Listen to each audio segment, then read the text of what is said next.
तुम्हारी शर्तें मंजूर नहीं। पूजा और नमन की 4 संतानें, क्रम में मौली, रोली, दिया और अक्षत। सभी में 2 साल के आसपास का फर्क है। इन चारों के लालन पालन में पूजा और नमन ने कभी बेटा बेटी का भेद नहीं किया। एक जैसी शिक्षा, एक जैसी सुविधाएं और एक जैसी घर की जिम्मेदारी। न कभी बेटियों को पिकनिक करने से रोका, न कभी बेटों को घर पर दोस्तों को बुलाने से मना किया। इसी कारण चारों ने अच्छे कॉलेज से पढ़ाई करी। मौली डॉक्टर, रोली एवं अक्षत इंजीनियर, दिया वैज्ञानिक बने।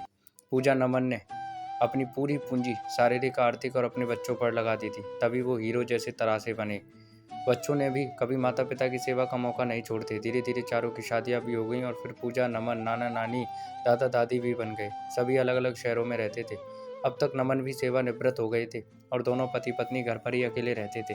सेवानिवृत्त होने पर जो पैसा मिला उससे उन्होंने एक घर ले लिया अपने ही शहर में। साल के 6 महीने तो नाती नातिन और पोते के जन्मदिन में उनके साथ निकल जाते थे। जिनका भी जन्मदिन होता उस महीने पूजा नमन उनके घर पर चले जाते, उन्हें उपहार और प्यार देकर महीना भर वहां रहकर वापस आ जाते। इसी तरह हंसी खुशी समय बीत रहा था। पूजा नमन की उम्र भी हंसते खेलते बढ़ती रही थी। एक दिन अचानक नमन को सीने में दर्द उठा और अस्पताल का चक्कर शुरू हो गया। सप्ताह भर अस्पताल में रहने के बाद जब नमन घर लौटे तो पूजा अकेले नमन के साथ रहने से घबरा रही थी।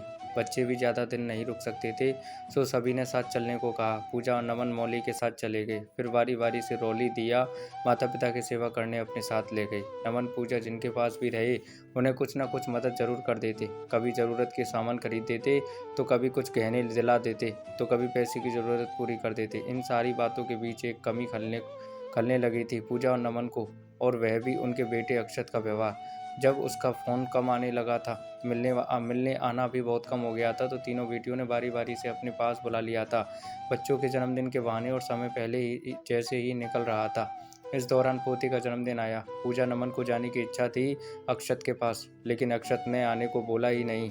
ले जाना तो दूर की बात थी। इस समय ये दोनों रोली के पास थे। रोली ने इनके मन की बात भांप ली और पूछा, अक्षत के यहाँ जाना है? थोड़ी झिझक के साथ पूजा ने कहा, हाँ मन तो है, पर उसने बोला ही नहीं, ना ही लेने आया है। पहले तो हम अपने ही से ही चले जाते थे जन्मदिन पर, लेकिन अब नमन की तबीयत को देखते हुए अकेले सफ़र करने की हिम्मत नहीं हो रही है।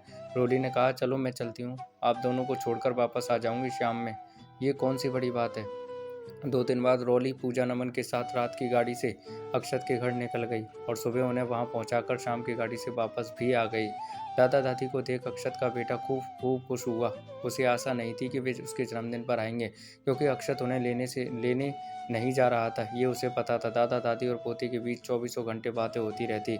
इधर अक्षत को माता पिता से बात करने का समय नहीं मिल पा रहा था, या यूँ कहें कि वह बात ही नहीं करना चाह रहा था। पूजा नमन बेटे से बात करने के लिए बेचैन हो रहे थे। इतवार के दिन जब अक्षत नाश्ते के लिए बैठा तो दोनों की आंखें चमक गईं और दिल को सुकून मिला। हाल चाल, मौसम, रिश्तेदार आदि बातों के बाद पूजा ने पूछ ही लिया बेटे से उसकी नाराजगी की वजह, कि क्यों वह आने को नहीं बोला, ना लेने आया, और इतने दिनों तक बहाने बनाकर बातें न करना। इस पर अक्षत ने जो कहा सुनकर पूजा नमन को जोरदार झटका लगा। अक्षत ने कहा, मैं आपका इकलौता बेटा हूँ। नमन ने टोका था कि 4 संतान है मेरी, तू अकेला नहीं है। अक्षत ने आगे कहा, मैं बेटा हूँ सो आपका सब कुछ मेरा होना चाहिए। बेटियां आपने ब्याह दी हैं, जो उन्हें देना था उनकी शादी में दे ही दिया, लेकिन फिर भी आप लोग सब अब भी उन पर सब कुछ लुटाए जा रहे हैं। जो आप लुटा रहे हैं वह सब मेरा है, मेरे हक का है, तो मुझे बुरा तो लगेगा ही। आप बेटियों के घर जाना, उन्हें कुछ भी देना छोड़ दें, तो आप हमारे यहाँ साथ रह सकते हैं। इस पर पूजा ने कहा, जब नमन अस्पताल में थे तब तू तो अगले दिन आया था, क्योंकि तेरी ज़रूरी मीटिंग थी, तब दिया और मेहमान ही पहुँचे थे।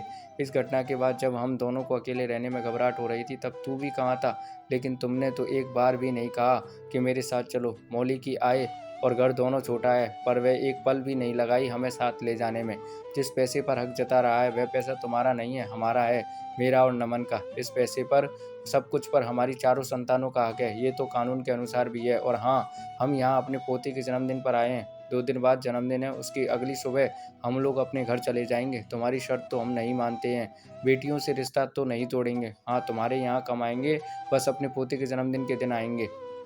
चलो बहू, चाय पिलाओ, बहुत बोल लिया, अब गले में खराश आ गई। ऐसा कहकर पूजा और नमन बाहर आंगन में पोते के पास निकल हुए। अक्षत वही शून्य को निहारता रहा। पूजा नमन को अब भी समझ नहीं आ रहा कि उनका बेटा ऐसी सोच कहाँ से लाया। परवरिश में तो कहीं कोई कमी नहीं रह गई। असमंजस की स्थिति बनी है जीवन की। तो दोस्तों, 4 बेटों-बेटियों की ये कहानी आपको कैसी लगी कमेंट में बताइएगा और अच्छी लगी तो लाइक शेयर ज़रूर करना। थैंक यू दोस्तों।